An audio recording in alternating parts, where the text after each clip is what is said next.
2. Okay. Now, what's up, YouTube? Hi. How's that? Life. We're still trying to get our act together to start recording the podcast. Yeah. I shared it twice to myself, and I don't know why I shared it with me. Very cool. So, This is the real behind the scenes. This is what happens. Twice to yourself. That's This is what happens. episode 108.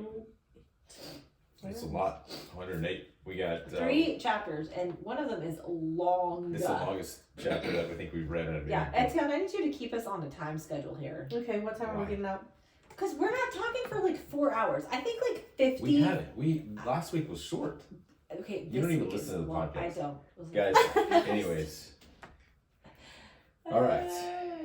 I did have somebody tell me that they told me one episode they listened to, and I was like, don't start there. I told them to start at 60. I told them to listen to the Trust and Inspire episodes. Yeah. I was like, I think that is going to be like a good book, for like a good book for you to start on. Remember, we're recording. So I know that Raph's wife bought this book specifically because she listened to the first episode, and she said she's reading it with us and studying it with us. So then I was like, oh, we better do a good job because she's like a really smart person. Anyways. Well, Raph's wife, don't forget, we don't read the whole book. We just skim over it. Maybe we should invite her to lead with us. Give her input. All right, ready? 3, 2, hang on. Let's sneeze. All right. Hey, everyone. Welcome back to the Made for More Consulting podcast. We're a podcast where we focus on leadership and personal development. We want to continue to grow ourselves so that we can lead those around us better. We want to make sure that as we meet people and we leave them, that we leave them better than when we first met them. Adina, welcome back. Glad to be back. Glad you say glad to be back. Tatiana, how are you? I'm doing well. How are you? Good. Jamie's out of town. Again. I noticed you wrote that in here. Yeah. What I was going to say was, hopefully those of you guys that are listening to us have some patience with us. None of us messed with the audio last week, and it has a mind of its own. So next week we're going to use a different, little bit of different setup. So, yeah. But it should sound good today. I hope so. Because we checked it. Yeah, we checked it. I mean, let me check again. I won't mess with it. Oh, don't check son again. of a Don't beach. say you're not recording. It's screwed up. YouTube, How did see? it screw Here up? you go. It's supposed to say 2 right there. Oh, and it says 1. is. All right, so here we go. Ready? Okay. 3. Everyone, welcome back to the Made for More Consulting podcast. We're the Look, man, sorry, YouTube's gonna get all this because I was thinking. What's so funny is that this hardly ever happens. No, it doesn't. Like where you have to. It doesn't. It should. Oh, I just took a picture. okay. Okay. Hey everyone, welcome back to the Made for More Consulting podcast. We're a podcast that focuses on leadership and personal development. We want to continue to grow ourselves so that in turn we can lead those around us better. We don't want to meet people and leave them the same way we found them. So make sure we don't want to be stagnant. Exactly. We don't want to be stagnant. This is the 3rd time we're trying to record this. Because we're constantly growing. Yes. So YouTube, if you Can't haven't give checked what out our you don't YouTube channel, have. you Yes, can see go the behind the scenes behind the of us scenes. trying to get this thing started. Dina, welcome back. I'm so glad to be here. Again, Tatiana, how are you? I'm doing well. How are you? Jamie's out of town again. Anyways, we are going over to the Jordan Peterson book called 12 Rules for Life. That's something that we do as we talk about personal development and leadership. So we go over books. We don't read the entire book on the podcast. Personally, we read them. Maybe we listen to them. But this one is, I would think of the last 2-3 years of doing the podcast. 3 years? 2. I don't know. 2 years. So We're on episode 108, so that's 2 years. Okay, so out of 108 episodes, we covered probably the longest chapter we've ever covered. That was tough. Yeah, anyway, we put 2 other ones with it. I don't even think the Bible has chapters that long. They break them up even more than that. But it was a long chapter. It was He was very passionate about it too. Like he just kept going. Yeah, it was an hour and a half, and I had him on 1.7, like talking. Mm-hmm. So it was intense. Yeah. So if you're listening, again, thank you for listening to us. If this is the first time you've listened to us, go back and listen to episode 67, please. It just tells you a little about who we are. If this is your first time, I'm sorry that was your first intro. Your first experience with our intro. Yeah. Hey, we're keeping it real. I think we've maybe twice, 2 or 3 times that we've had to recut something, and most of the time we don't have to edit anything. Mm-mm. So Yeah, here we go. 12 rules for life. We've covered 6, Adina. So let's go over that. Let's recap 6. Chapter 1, the rule 1 was stand up straight with your shoulders back. Number 2 is treat yourself like someone you're responsible for helping. Number 3 was make friends with people who want the best for you. Number 4 is compare yourself to who you were yesterday, not to someone else today. And number 5 was do not let your children do anything that make you dislike them. And number 6 is set your house in perfect order before you criticize the world. So if you're listening for the first time, go back, listen to 104, 105, 106, 107, and this is 108. And we will wrap up this book with 109 the following week. Today, again, we're covering rules 7, 8, and 9. We don't read the entire book.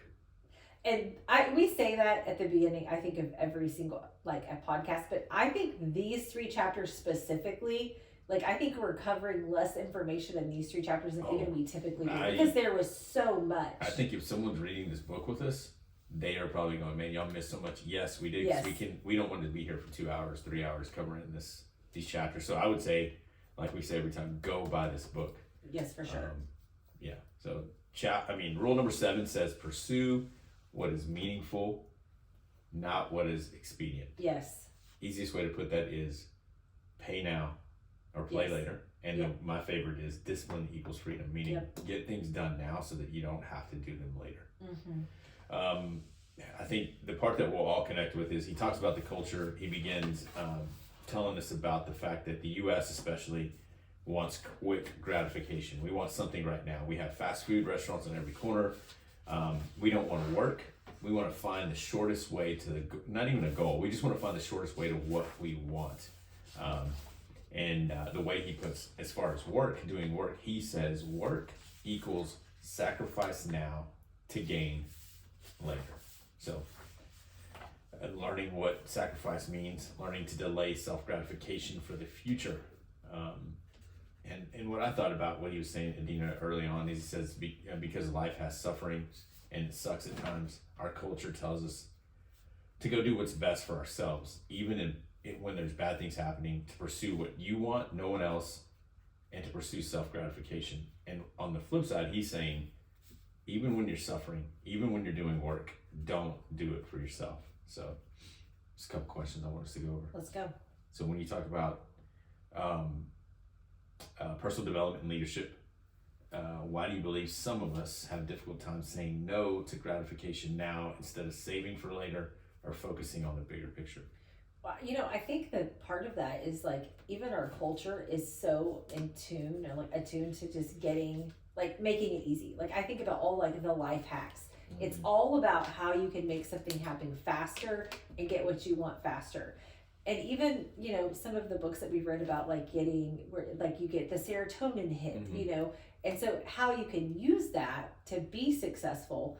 But really what he's saying is you have to say no to that. You have to be able to say, I'm going to sacrifice this right here for a bigger goal or something different, in the end. I think of finances too, saying, no one wants to save. I mean, we all want something right now.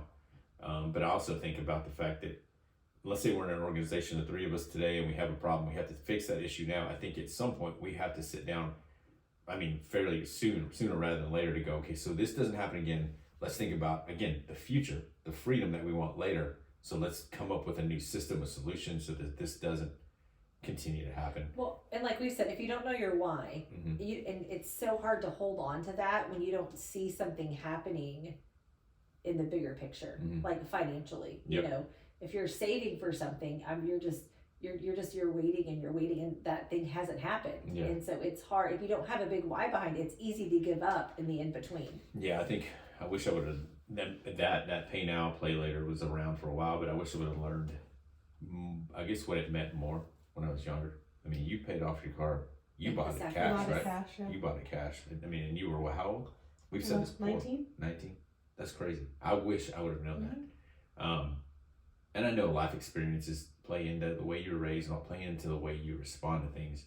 But as an organization, if you're a leader that does really well with putting the things off for later and working hard now so that you can, again, have freedom for your employees and financial freedom, that's great. But if you don't, I think what happens is everybody somehow gets frustrated because we're always working in the now and not working on the later. And I think one of the ways that one of the guys put it, I think it was Simon Sinek, I believe maybe it was him, he says you're working on the business and not in it. But if you're working in it all the time, you're never able to look up and look out. So again, if you're leading an organization, make sure you're, like Adina said, understand your why.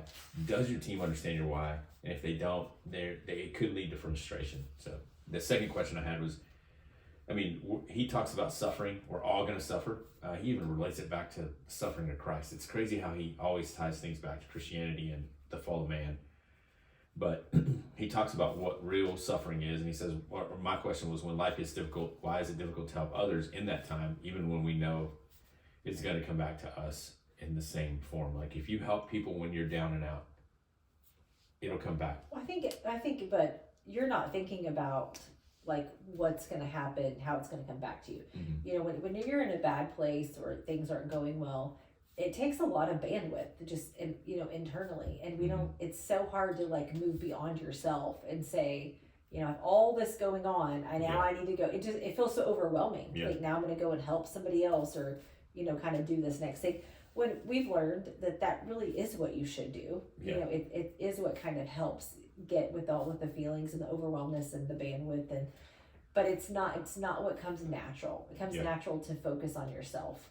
Yeah, and I think the other thing that he talks about in there, which is crazy, is, and again, I'm not trying to start anything, it's what he says, and I think it's a good perspective to think that where we live, you're probably one of the richest people in the world, so suffering rarely comes your way. The suffering that he talks about in there is you're having to wait in line.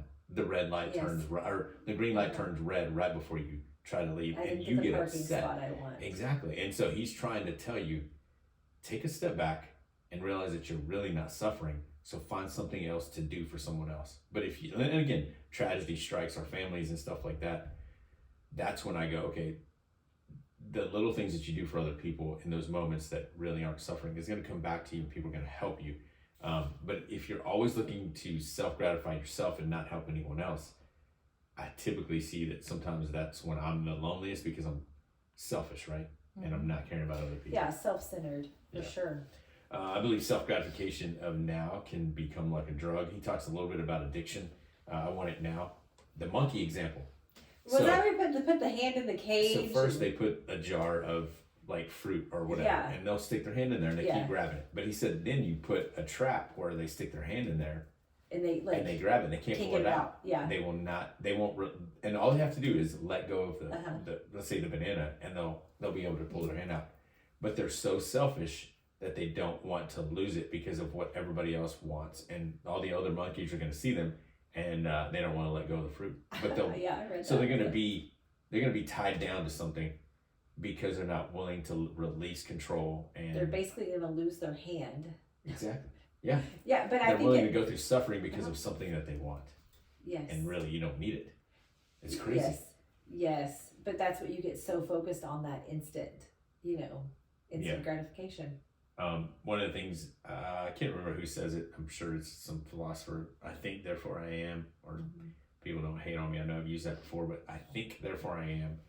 And when he's talking about being able to overcome this self-gratification, this instant, I want this now, he's saying, yes, you can. You can overcome it. You just have to believe that you can. It's that discipline equals freedom that we talked about with Jocko, extreme ownership, whatever, remembering that, we've used weight loss, we've used financial, we've used parenting. What you do now will pay off later, but you got to be consistent, and you got to be, we use consistency, and we use, you have to be consistent, and you have to practice discipline every single day. So, yes, I think, therefore I am, meaning if you're a leader, if you lead a team, or if you're on a team, Adina, and someone believes that I suck at this, I'm never gonna be a great addition to this team, or I'm always dragging the team down, at some point you believe that that's what happens, right? Mm-hmm. He also goes on, he talks about being he's a doctor, so he always works with not psychos, but he He's a not He's a psychiatrist, psychiatrist. but he works with the people that have schizophrenia, right? Yeah. And he talks about the fact that some of them have played this thought in their mind to believe who they are, or they're paranoid, right? He talks about paranoia. And everybody's watching him. This guy, he can't be, and he's like, you're telling yourself something that's not true, Right. and you've already believed it. Right. So you're gonna live the rest of your life a lie. So what if you tell yourself something that is real and honest, and you? Right. I think it's that's kind of the line of like the removing the negative tapes in your mind. You know, it's I think where a lot of that started with the motivational, like where you say good things to yourself. You look in the mirror. But I think that it can go. It can go a little too far over the other side. Oh, yeah. But it's just telling yourself what is true. And I think that's one of the greatest things if you can find, somebody in your life who can speak that truth, who can see the truth in the situation. And because so many times we can't see that in ourselves. Yeah, and I think if you are, again, leading a team or an organization and no one's doing that for each other, or as the leader, you're not not that you're not checking in, but maybe you're so focused, again, in the business and not on it, you're not able to speak that into their lives, and they're always wondering, am I doing a good job? Am I good enough? We never get feedback, and you're maybe not meaning that on purpose, but someone has to have that elevated view so that you can encourage people so that, again, they know that they can do it and that they're maybe not doing it correctly or whatever. So I think, therefore I am. One of the questions I asked towards the end is, what could we share with people right now that have a difficult time practicing discipline equals freedom? Well, good gracious. I feel like it kind of all relates back to the same thing. Like what is the next, what are you willing to do is kind of what he said in that last Chapter, the last podcast or whatever. Yeah. Is I think that's what you have to ask yourself is, what are you willing to do in this situation? Because there's something in that you can do to take the next step. Because I think it's so easy to say, well, just, if like we use exercise or money, whatever it is, just do it. Like it's, you may not have the motivation. You're not going to want to do it. Do it anyway. Yeah. I mean, that's just what it is. If you have the discipline to do it anyway, if you have the discipline to ask yourself, okay, what am I going to do? Then you'll move forward. Yeah, and I think you can break it up into small steps. How to eat an elephant one bite at a time, and don't overwhelm yourself. But you can't do something if you're just sitting there and like you're thinking so much about being better that you're not being better because you're not doing anything. What do you think, Adina, as far as someone who has a difficult time practicing discipline equals freedom? I think for me, it always comes back to like, if this is as good as it gets, am I satisfied? And I think a lot of the times the answer is no. Like there's always something I want more. There's something I want to be doing more. There's something I want to be learning more. And so I think that's where like my motivation really comes in of like, if this is as good as it gets for the rest of my life, if it never gets better, am I satisfied with that level? And the answer is almost always no. And I think that right there is just telling me like, there's something more that I got to go after. Yeah, that's good. I think that that's good insight. So towards the end right here, I just said it, wrapping this rule up is, if you're trying to go after instant gratification, stop, do something for someone else, and reflect how it helped you feel or how it made you feel to help someone else. The dopamine hits, right? Yep. The likes and the reshares and who looks at my Instagram or whatever. It's just crazy to me how much our culture says, like, do it faster, do it better, cut out take the easy way, it is everywhere. And we fall into that, I mean, even I think about like fast food versus like a restaurant. I mean, like, it's like we're to the point where we'll even say like, oh, we don't want to go sit down, that's going to take too long, So you forfeit. Relationships or, whatever, or maybe better food, all for like the sake of like having it done better, faster, better meaning faster. What is the off topic but on topic, whatever? What would you say you would what do you call it? Compromise on food? Like I would never go to Taco Bell ever in my life. See, I love Taco Bell. I hate it because I'm like, if that's the but one that like, I'll go, but like I'll I don't like forfeit. Panda. Like Panda Really? makes me want to throw up. I think it is one of the most vile food. I just my do God. not like it. What in the But world? I don't like it. That's crazy. And I know people love it, but I have no. But something that you would forfeit, like for me, it'd be McDonald's. I know I like it, but I know I shouldn't eat it. But if I'm hungry and it's cheap, I'm gonna go there. So what would that be for you? Like if you're at home and you go, I don't want to cook, but I'm gonna go get Chick-fil-A. Chick-fil-A. Well, that's a luxury. I'm like, I know Chick-fil-A. The little chicken. Yeah, what's kind of dumb is like ours is probably like frozen pizza. Only Okay. because like we Okay. never like I think I've told you like growing up we didn't really eat a lot of that stuff. Like my parents ate pretty much all whole foods, and Yeah. I didn't even know about this whole frozen thing until like Darren That's brought. wild. It was the craziest thing. Like Taylor and McKenna, like they never had like chicken nuggets or it just Interesting. didn't. I'm telling you, I didn't even know about the frozen food section. And over the years, we have grown into that. We've incorporated more of that into their diet because it's easy. And that's my sacrifice is I made the choice that if I'm not going to cook, instead of going to get something, I'm going to cook something that's in the middle, Easier. That's which good. is Hey. like typically a frozen pizza. Okay. Have you tried an air fryer? Oh, I don't have that. Just got one. Oh, the I frozen have- pizza. Hey, steak, ribeye steak. I had a pit master, a guy that owns a business, say, "Here's your key to steak. Season it, But 10 minutes, air fryer 400, flip it over halfway. That is hands down the best steak I I've had ever an air had." fryer. I gave it Yes. away because I was like, I don't know what the point of this Is thing that is. ours? Did you give it to us? No. Somebody gave us one. Yeah, no, Okay. thank Anyways, you. air fryer pizza. And then somebody My gave daughters me love it. one because I gave mine away, and I was like, I don't want this thing, and I gave it to somebody else. All that to say, pursue what is meaningful, not what is expedient. So Yeah. that's rule number 7. Rule number 8.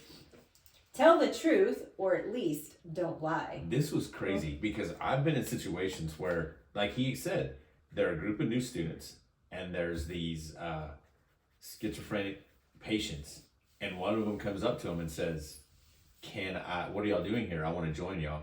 And they all look at each other going, okay, if we tell them the truth that they're not allowed to go with us, that we're this or that, and we're above them, she may lose her mind and we may be in trouble. But he just says, we just looked at each other, it was awkward, and then he finally said, look, we're with students and there's only 9 allowed, and we're gonna have to move on without you. And then she looked at him and she said, oh, okay. But he told her the truth rather than telling this, trying to save her what he thought was gonna hurt her feelings, but he told her the truth. I can't tell you how many times I've been in a situation where I want to be easy, but man, it is tough to, because you're going to hurt them either way. Well, and the thing is when you're in that situation, and I wish I had a great example, but what happens is you'll say, like, oh, well, I gotta, like, we're not going to go to dinner because I'm sleepy. I just want to go to bed. And she's like, well, I'll just bring it to your house. It's like, if you don't tell the truth, you open the door for somebody to help, make a reason to keep making it work. Instead of just saying, like, actually, I made plans with somebody else and I totally forgot. Yeah. And I'm sorry, but whatever. Yes. Like, because that, like, there's no justification. I might hurt her feelings. I may have to make amends for that. But if I try to, like, lie, or not even lie, but not tell the truth and kind of skirt around it, it doesn't work. No, I know. And then he goes on to say that lie that you told just compounds onto next time. It's easier to do that than to do what's right. But you just continue to go, I don't want to hang out with this person or whatever. And then you start to, and then what if they go, oh, I'll just meet you there. Oh, yeah, exactly. Right? So yes. It's like opening the door to a salesman and you go, crap, I Yes. got to tell this person no. I have someone from my church that does it. And they're like, well, who is? Yeah. Oh, some dude. And he's like, oh, what do they drive, the red truck or green truck? I'm like, man, I don't know. You know what? Yeah. I just don't need this. I don't want this. But you don't want to be. But what happens when you lie is you start to compound things that could go worse. And I think as leaders, again, personal development, just tell the truth when you don't know what to do. That's what he says. When you don't know what to do, tell the truth. And I thought, how can we learn from this story as leaders when they just told them the truth? I think that's part of being a leader in that extreme ownership is owning that this is a difficult conversation, but I just got to learn to have it so that next time it is easier to lie, but the easier you tell the truth, you have the confidence and you know that you're not trying to hurt someone's feelings. You're just telling them the truth. Yes. And that telling the truth is, especially a work setting, that's what's going to help you take your leadership, your project, your whatever it is to the next level. If you're kind of skirting around it, not really saying what you need to say, then nothing really changes. Yeah, I think you lose what we call that pocket change, the Yes. capital, people, that Yep. capital with people. He said you can use your words to manipulate the world. You can get what you want by just manipulating your words. As leaders, if this is something that we do and we want to do, you manipulate, you're not a leader. On this note, he reminds us, I just wanted to remind people that when you're a leader and you're in a place of, I think you own a business, you're a manager, you're a shift lead, whatever it is, if you have certain intentions, again, people can smell those from a mile away. If they're good intentions, if they're bad intentions, people can smell those from a mile away. And so as you have that role, that leadership role, again, as far as just a shift lead or a manager or even an owner or of a business or whatever it is, man, the words you use to manipulate people they can see them coming from a mile away. So be careful how you use those words. And he goes back to just telling the truth. I think about kids and how we think that kids can't see this. Yeah. And they absolutely can. And if you're not being honest, you're not telling the truth, they may not have the words to say, like, you're not really telling me the truth, but they just know that it's harder to trust you. Yeah, you're right. Totally. And I think that happens with adults too. Mm-hmm. But with adults, you're able to say, like, he sure said a whole art there, but he really didn't answer my question. Yeah. He really didn't say what I was trying to, what I wanted him to say or what I needed him to say or whatever. So I think that honesty is one of those things that will help. It helps the relationship in ways that you don't even realize. In the long way, for the long game too, right? Right. It helps the relationship because you feel safer, more trusted. Yeah. So if you're practicing discipline equals freedom, if you're disciplined to tell the truth, you'll have the freedom of telling the truth later, meaning you're going to have that buy-in, that relational buy-in. Mm-hmm. He gives two examples that I really liked. He gave an example of authenticity and he calls it inauthenticity. I don't know if that's a word, but that's what he used. So the authenticity one says, did what I want happen? No. Then mine, what is going on here? No, then my name and my message were wrong. Yeah, it was. I still have something to learn. No, hold on. I'll tell you the stupid.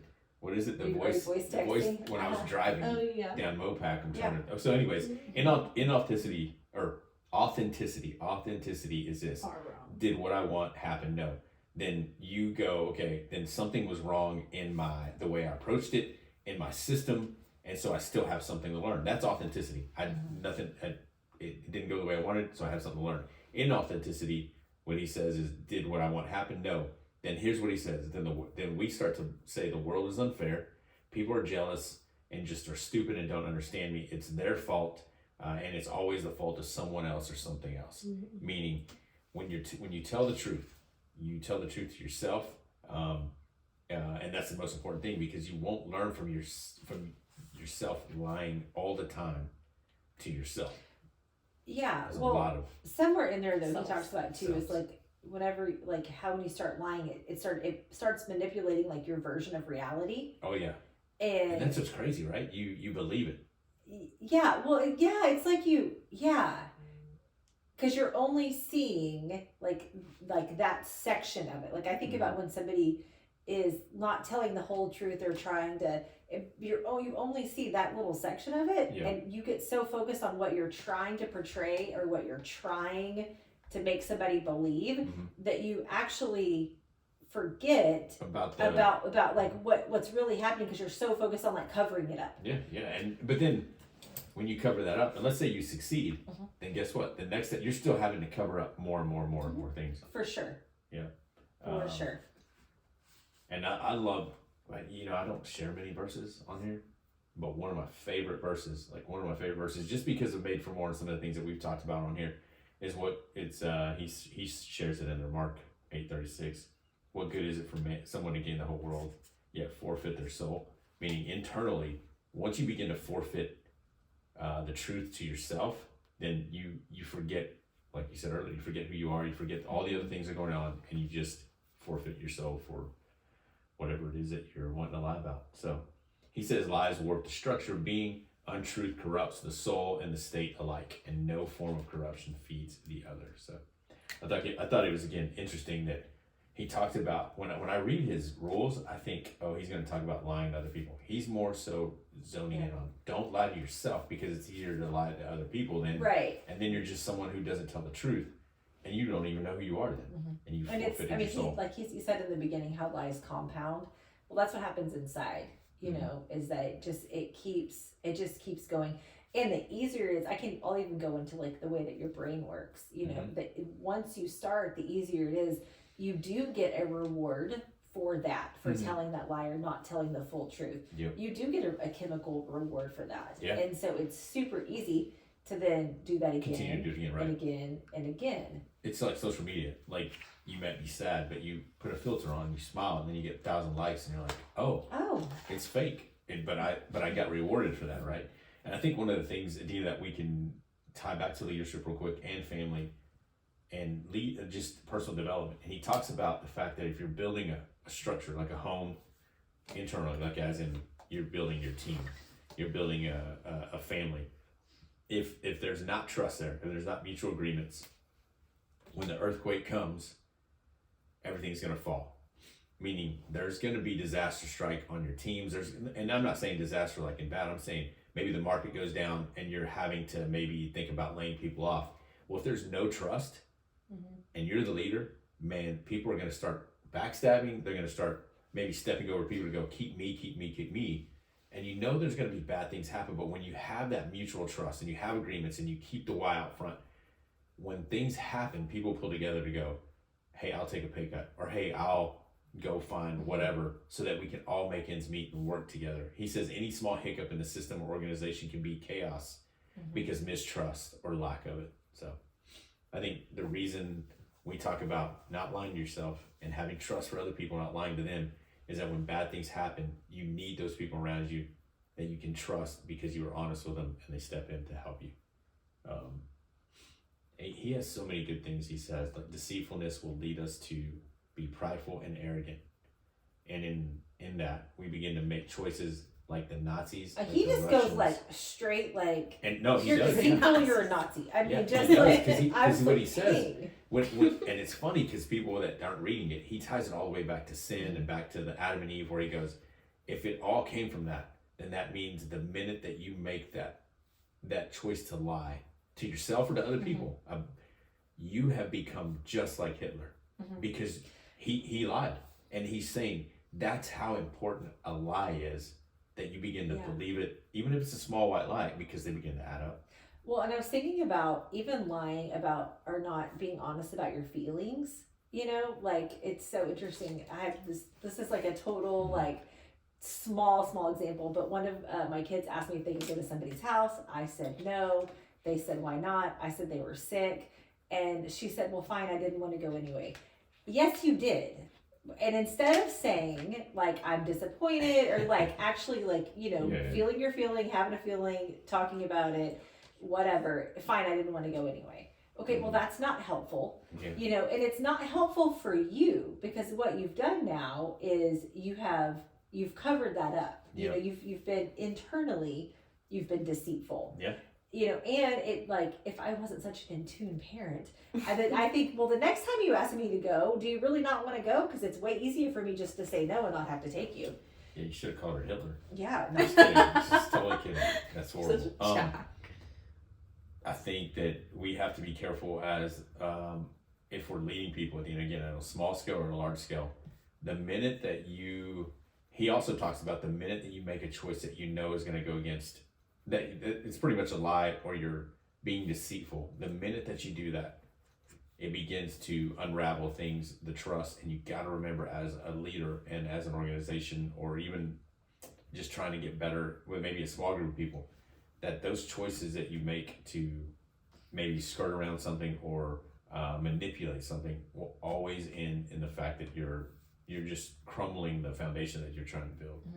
I think so many times we talk about how a lie or how manipulation affects someone else. And I don't think that as many people spend the time on thinking about how it affects you.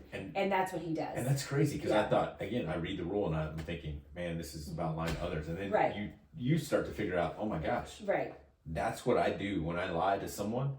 I'm just because as it's bad so as easy. Like even Yes. if I go back to the example of like not going to dinner with Etiana, if she, even by saying, "Hey, I can't go tonight, I'm tired," if she says okay, then we didn't build that. There was Yeah. nothing that came out of that. You know Yeah. what I mean? Yeah. And so I just shut that down Mhm. instead of opening the door for an authentic conversation Totally spot on. about that she just talks way too much at dinner. You know?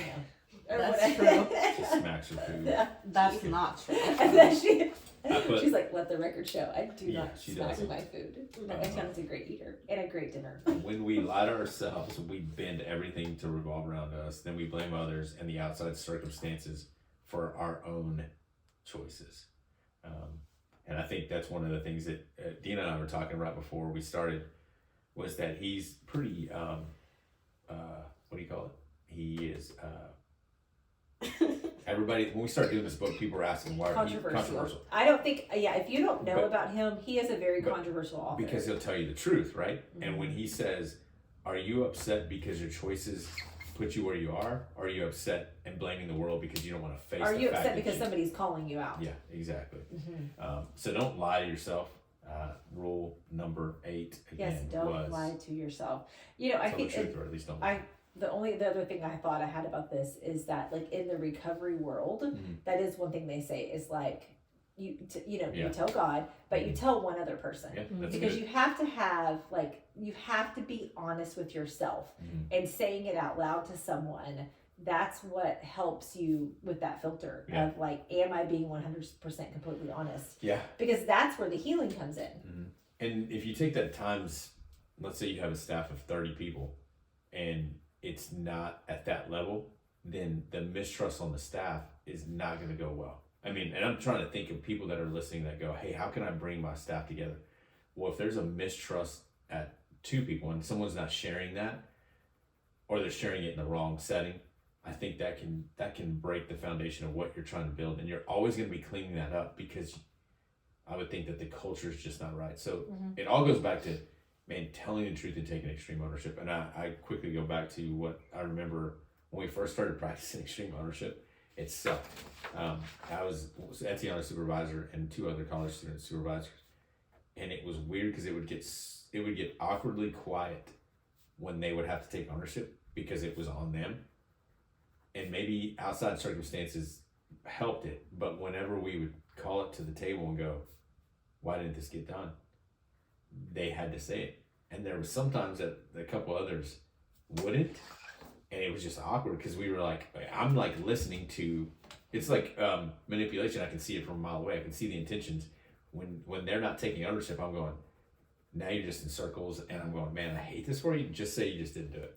I'm good with that. Well, and the thing is that like in that environment, if those 3 people and you have one person on your team that is always blaming somebody else, not taking ownership, they're not going to stay on that team. No, because the other team members aren't going to tolerate it. Yeah, or they're gonna, or those 2 will leave, going, That's what I'm happens. going Or your somewhere good else. people go. Yeah. Because they don't want to be a part of that. Yeah, and the difficult conversations that Etiana and I had, man, it's like yesterday. I know I'd walk in and she would already go, I'm just going to let you know ahead of time, this is what I failed to do.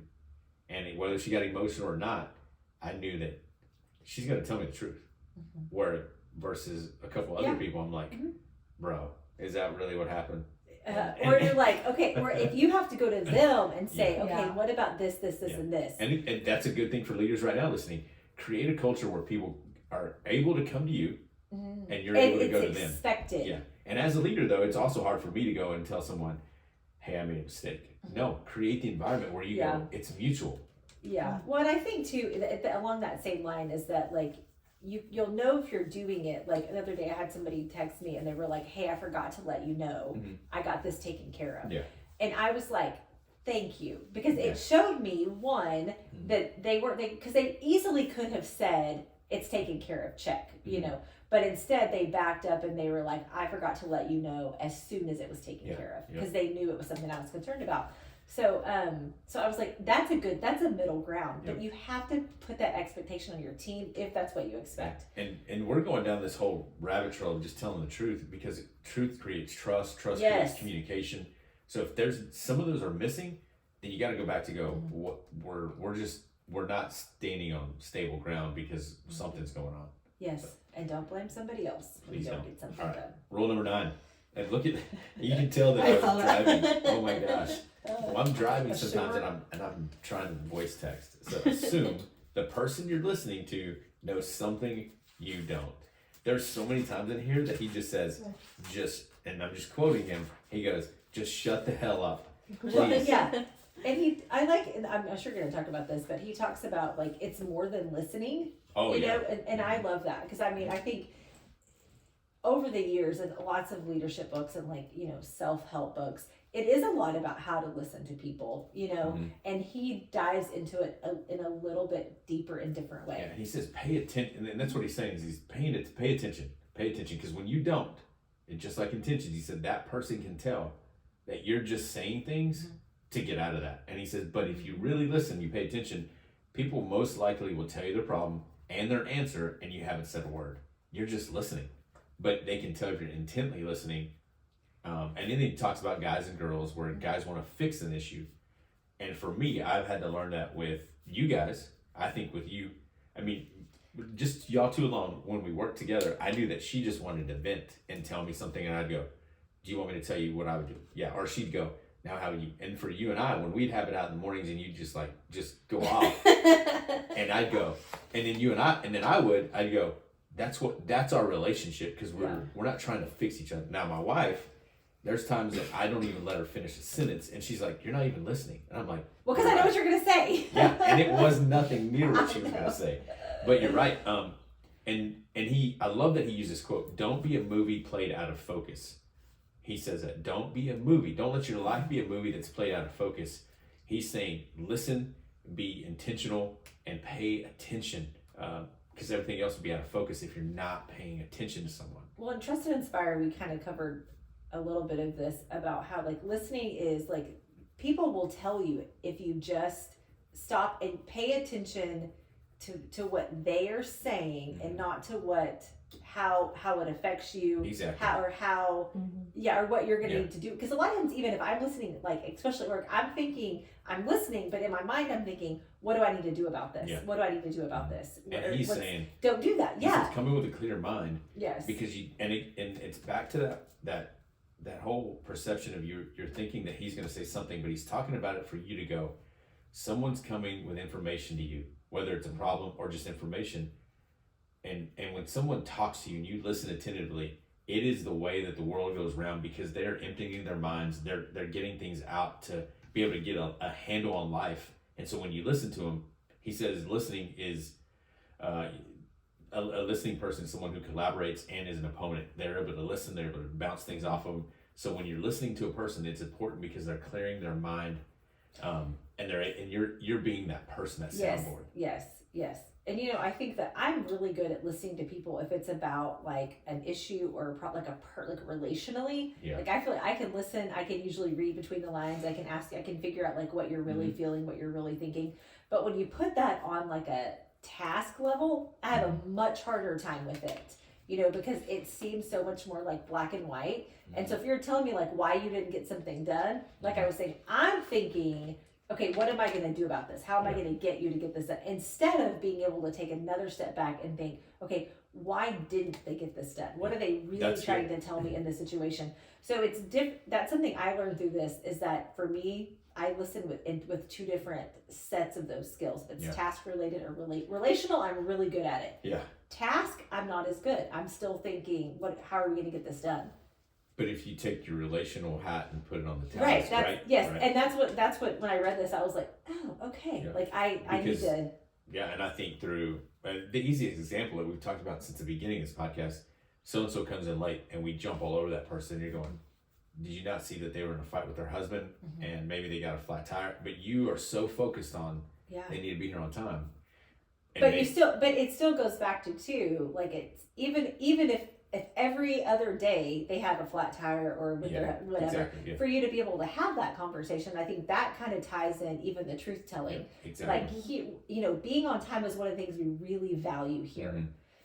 And do they know that? And then are you willing to ask them, hey, how's it going? Rather than, why are you late? Yes. Hey, what happened? What's going on? Yeah. And he says, hey, you can learn a lot if you just shut up. He says that, pay attention. We communicate even when, and I love this one, Adina. He says, we communicate even when we're not talking. Yes. And you know what's so funny is I just talked to a group of people about being on their phones. And that was one of the things is that you're communicating with somebody just by picking up, just by even glancing at your phone. Yeah. And we talked about this, one of the books talked about that, how like even having your phone like on the table next to you is still like how your mind gets distracted. You still think about that and focus on that. So it's so true. I mean, and if we're leading a team, I mean, all of us, I think I would say up front, if your expectation is that they can use their phone with their notes, then before any meeting, before any huddle, I'd say, hey, are you guys going to use your notes for this meeting? So I know, or your phone for this meeting, so I know that you're not on your phone. Yeah. But if you want to set the expectation of, hey, put all your phones away and bust out a tablet, right, then have it there for them, so that as the leader, you're going, we want to create a culture where you're taking notes constantly. And then you can transfer them there, or I'll send you a even PDF. think about like with customer service, it's one of those things that like, you're saying something about saying something that like if your employees are back there talking to each other and not really talking to the people that are walking in, it's the same thing, just by not being fully present and focused on the people that are walking in the door. And so in the personal development side, not leadership, but personal development, ask yourself, where am I most, when I'm in the presence of my kids, my wife, my spouse, my team, development wise, am I on my phone and am I giving them fully attention and am I listening, or am I just hearing them and not listening to them? Because I think too, if you're talking to me, Adina, and I already know what I need to go do in the next 5 minutes, you can tell that he's not listening. He's not listening. Well, and I think too, there's like a generational thing. I've noticed with like a group of people that the younger generation, they do tend to get on their phones a little bit faster. But what I've noticed is that there's no disrespect, there's no ill intention. It's just what they do. Because that's part of that's their community, and that's how they build relationships with people. And so they're just continuing that. And so also trying to like manage that. And meet it in the middle. I mean, if you're a teacher, I don't want them, I wouldn't want my daughter on her phone in class, but if they're going to use their phone, why don't you meet them in the middle and go, hey, I don't know, get creative with it, do something. And I think play a texting game. I know, like for me, when I taught middle school, which was like hell on earth for me, what's funny though, is you would think that they didn't hear anything, but then the next week or later on, they're turned, like their back is facing you, they're facing the door. They're chatting it up and you're up there talking, and then next week they quote what you said, and I'm like, you weren't even freaking listening, but they're listening. Yeah, they are. Again, you never know what people are going to hear. He does give a good, I think you guys are good at this. I think it's where we worked, but then I also think that, I think we all have the same counselor. We all have the same counselor in common. And when she talks to us, I believe that she does this, and I believe it's a good technique that all counselors usually use, good ones, where somebody's communicating to you, Adina. One of the things that he says you should practice is going back and telling them what they just communicated to you. Like a summary. But don't attach your feelings to it. Like he said, you got to detach before you even respond. If it's about you, if they're coming to you like be accusatory, hey, tell them what you heard. But don't do it as an emotional. And I think it's usually it's also a listening skill to be able to say like, okay, what I just heard you say was blah blah blah blah blah. Tell me about this. So you can I hear what you said, and now I'm gonna ask you something, directly related to that, or and I think tie it back in. In times that I've either, I guess when I was a youth pastor or a pastor, I would ask, hey, are you okay with me writing down questions as you talk to me? I'm not paying attention. I'm not paying attention. Yeah. I am writing questions down as you speak. So, anyways, I love the example of the example with $100 $100 bills. There's a stack of $100 bills, tons of them, and you have a stack of them. And someone tells you there are a few counterfeit in there, but if you get busted with them, you're gonna go to prison, right? So he says there's a stack of $100 bills. A few of them are counterfeit. You will take them, and will you take the time to go through them? But if you don't have time, you're gonna neglect it, and you're just gonna leave them. So what he's saying is take time to listen when you're having a conversation, as if that's 100. They're about to give you a stack of real $100 bills, because if they were counterfeit, you're going to go through them slowly and you're going to go, oh, this is real, this one's not. Take your time when you're listening to someone. Pay attention to whoever you're listening to. Every conversation is like a stack of $100 bills. Yeah, sometimes, never mind. The one thing I can appreciate about Adina that's horrible on my end is that whenever she is really good at sharing what she's going through and her feelings, I know when she knows that I'm not paying attention, because she'll just wait, or she'll ask me, do you have something else you got to do? Or she knows, and I know we've had that happen at work where I have to get to the next thing, and that Tiana's just looking at me like, you don't need to hear this right now. You don't want to hear this right now. So pay attention when you're listening to people. He says this: people organize their brain by having conversation. If they can't have a conversation, then we, the people, are going to lose our minds, because we keep all the conversations in our head. So please pay attention when you're talking to people. Yeah, or when they're talking to I you. feel like I need to find that quote in here. What quote? That one you just said. How people organize their brain through conversation. Yeah, it's if they don't have a towards, conversation. not the very end, but Yeah, I was like, I feel like it's right around here. I'm just gonna highlight that for personal use. yeah. I'm having a conversation all by myself most of the time. No one wants to talk to me. Just kidding. The other day I was at my desk and somebody walked in and they said, are you on the phone? I was like, no, I'm talking to myself. You don't do that? And they were like, no. Oh, okay, well, I do. Do you ever put your earbuds in so that no one talks to you? Yes. No. Never. Apparently y'all do. I don't. I'm running. Like if I'm running, Yeah. like outside, I have no music on, but I have them in because I'm Yeah. like, Yeah, I don't think the people that I share an office with listen, but there's Okay, somebody in that's there. I'm funny. pretty sure puts their earbuds in so nobody talks to them. I think one of the rudest. I don't even know why it's rude. Maybe we should uncover this. But if you're shopping in the grocery store, Oh, wear your earbuds if you want. really? That's not rude. Yes. I think no. it's rude if you go up to pay and you are on the phone Oh, or you have yeah. them in. Like, come on, I take take some mine time out to before like you get off pay the and phone. stuff. And if you're at self checkout, that's on you, right? Yeah. But if you're going to talk to someone and you have like a 16-year-old kid and they're checking you out, you're just like them, where they're stuck in their phone and someone's trying to have a conversation. Yeah, I Yeah. don't like to be on the phone when I check out. It is a very rare situation Yeah. because I feel like I should give them my attention. I get so angry with whoever calls me, and it's not their fault. I'm like, I'm checking out. I'm at a drive-through trying to talk to a guy about my order, and either my wife will call or something. She's like, "What's wrong? Why are you You know, so you short?" don't have to answer the phone. I know. And You that's taught what me I'm that saying. boundary. That's what I tell my husband. You know, you don't have to answer the phone because he doesn't. He'll get irritated that I called him. Well, don't answer the phone. Yeah. Like, just, But if you don't, then you guys call I again, will. and you're like, I'm "Hold." not going to call back right away. Okay. It's not that important. If No, I call no, back no. right away, well, then my That's something I learned. You might just be shoot a important. text and say like, calling about this. Yeah. Yes, Loaded call me when by- you have a minute. Yeah. I don't like that because then I'm going, "What the freak is going on?" No, Why I did say do what, that? like with David, like I'll tell him both ways. Like not important, just wanted to talk, Oh, okay. and like that's it. Okay. And then I or even says I'll- like, I don't need you to That's call me good. back. yeah, I say Yeah. the exact same thing. No rush, don't need to call. Or I'll say like something happened at work, need to dissect it. Call me when you have time for that. I just That way he knows what kind of time expectation to set for a if phone you don't call. answer my call, I'm just gonna call you and say 911.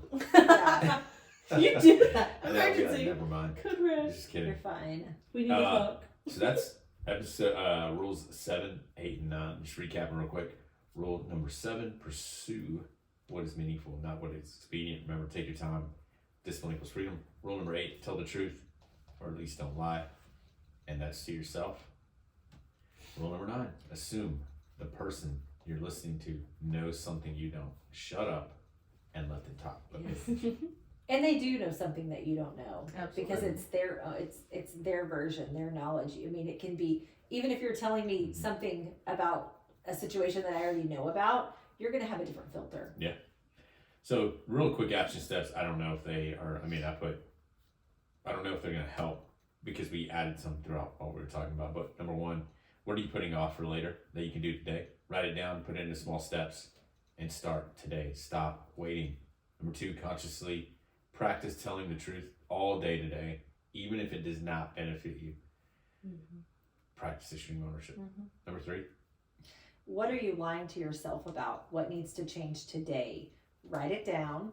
Write down why it's hurting you, even if it's not physically, and write down how it would benefit you to change it. Yeah, I think that writing things down help you remove it from your brain. I agree with that. I think we need to go back to more writing. I think that's one of the going back to the recovery. You write things out so you can tell someone. So one, you're writing it It down. sounds like a 4th step. Yeah, it's like Yeah, a 4th step. it is. Just freaking write it down. Yeah, that was deep stuff, man. And we did okay with the time. I worried think about so. it. I think your alarm didn't go off. So next week we're gonna cover. Well, I got something on my 10, 11, and 12. and yeah. Then maybe we could. Excuse me. Do a Q&A. Do a Q&A soon. That'll be fun. About maybe I don't know Yeah. something leadership, personal growth. Yeah. What we talk about every time. So, anyways, I still have a couple books to give away from Brene Brown. So email me at Mario. We didn't sell that book very well. I was like, you don't want to read it. That's the number 4. Also, thank you guys for listening. Thank you for the support. We continue to have great weeks of people coming in and checking us out. Adina, you got anything? We need a new shirt, dude. Okay. We just need a new shirt. I'm for She's you. wearing the new one that is Yeah. only. Did you get one? Yeah. Okay. We all got one except for you. I Yeah. haven't read it yet. It's I haven't, but it's an exclusive to the 100. And it's super Party. soft. You're welcome. I appreciated that, That sounds Adina. amazing. I did. Oh, I know. I always appreciate that. There's a few of my other shirts, and then all my made for more shirts are like like And the I'm- gray one's so soft. The The heather. black one's not as soft. That was the first one. Yeah. That one wasn't a heather, that's why. Yes. Thank you, Adina. I wonder if we should, and that's what I struggle with, is making a shirt that does it need to be female and then male, so No. that females buy that, No. just like the hat. People, there's girls that were like, why didn't you? Everybody needs comfort, not just females. But the same, like not a V cut, V neck, or all that. You know what I'm saying? Like, does it need to be a? Why can't it A just be a woman's cut. unisex T-shirt? Okay, Just that's a what I'm T-shirt. talking about. Yeah. But then making it, anyways. Yeah, Anyway, Adina's I got really that. good. I got that too. Anyways, Trust her. Trust I her do. people. you just need to. Yeah, she's looking at you Okay. like, dude, I got this. Anyways, if you don't watch YouTube, go check out our video version of this podcast. We did share a couple of outtakes today. Well, it's 'cause because we started 4 times. yeah, we don't ever do that. So there's a few outtakes on there. Made for More Consulting is the channel. Yep. And then anything else? No, land the plane, buddy. You? I'm good. Anything else? Guys, we appreciate you guys listening. Remember, we exist for more. We're here to offer more. Don't ever give up. Every single one of us is made for more. Bye, guys. Bye. All right, YouTube. Appreciate you guys watching. Does your mom still watch us? Oh, yeah. Bobby. All right. We'll talk to you guys later. See ya.